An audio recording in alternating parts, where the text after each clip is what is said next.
Welcome to This Explainer. Today, we're gamifying the high-stakes world of food safety. We're going to test your knowledge against the official Finnish Food Authority exam. Whether you're a professional chef running a commercial kitchen or just someone trying to keep their home cooking safe, the rules we're about to decode actually govern an invisible microbial world that's all around us. Let's see if you've got what it takes to earn that hygiene passport. Here's our game plan for today. First, the hygiene passport test. Then, decoding the danger zone, preventing cross-contamination, checking out strict personal hygiene rules, and finally, passing the safety check. All right, part one, the hygiene passport test. High stakes and strict rules. Let's get into it. If you look at the official Finnish Food Authority test rubric, you'll see they demand absolute precision. I mean, there is zero room for cheating here. You've actually got to use a ballpoint pen, or at least permanent ink, because pencils, they're strictly forbidden. And yep, the examiner is checking your official ID before you even pick up that pen. So what's the margin for error? It's incredibly small. To pass, you need a minimum score of 34 out of 40. That means out of 40 true or false statements about food safety, you can only afford to miss 6. Talk about pressure, right? Moving on to Section 2, decoding the danger zone, also known as the thermal battlefield. One of the most fundamental questions on the exam is simply this: does temperature affect the reproduction of microbes? And well, obviously the answer is a massive yes. This is literally the most critical metric in food safety because temperature dictates exactly how fast those dangerous bacteria are going to multiply in your food. It's actually kind of fascinating how the exam contrasts the extremes. For example, deep frozen berries? They can still contain microbes that cause food poisoning. Freezing doesn't kill them, it just puts them on pause. But on the flip side, cooked rice left sitting at room temperature, microbes are going to throw an absolute party in there and multiply rapidly. Whether deep frozen or left on the counter, these bugs are just waiting for the right conditions to strike. And that brings us to the infamous danger zone. The test draws a hard line here. This critical window is between +6 and +60 degrees Celsius. Why those exact numbers? Because within that specific thermal window, bacteria multiply at terrifying speeds. Keeping cold food below 6 degrees and hot food above 60 degrees is absolutely vital. It's the golden rule. Now, to defeat super resilient threats like norovirus, the exam gives us a very precise formula. You have to heat food to over +90 degrees Celsius for at least 2 minutes. It's not just about hitting that temperature, it's about holding it there to make sure you've completely eradicated the virus. All right, Section 3, preventing cross-contamination, stopping the invisible spread. Here's a common myth the test tackles. Can you get food poisoning from ice cubes? Well, surprise, yes, you totally can. Even frozen water can harbor and transmit dangerous pathogens if the original water source, or even just the ice machine itself, is contaminated. This is where shared tools and close proximity become a huge problem. Let's look at a few scenarios. Salmonella, it spreads like wildfire from utensils used on raw poultry. The rules also explicitly state that unpackaged smoked fish and fresh fish cannot even touch each other in the sales counter.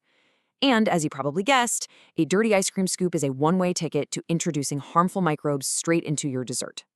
But remember, the battlefield isn't just the food itself. It's your entire environment. Think about your cutting boards and work surfaces. Scratches, worn areas, little cracks. These all accumulate dirt. They become these microscopic valleys, basically safe havens, where microbes easily multiply, just waiting to hitch a ride onto whatever you're prepping next. Let's bust another quick myth while we're at it.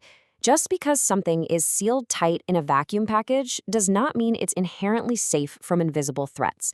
Sure, taking the air out prevents some types of spoilage, but certain dangerous microbes can absolutely thrive in a vacuum. That's why proper temperature storage is just as critical here. Moving on to Section 4, strict personal hygiene rules. The human element. When we look back at the Finnish Food Authority's guidelines, we find some seriously rigorous rules placed directly on the workers themselves. Because, let's face it, food safety is just as much about managing human biology as it is about managing food chemistry. And these rules prove that personal discipline is non-negotiable. You have to wear suitable protective clothing only within the establishment. Don't go bringing outside dirt in. Got a salmonella infection? You are absolutely forbidden from handling unpackaged food. Coughing and sneezing? Yeah, that contaminates food instantly. And here's a big one.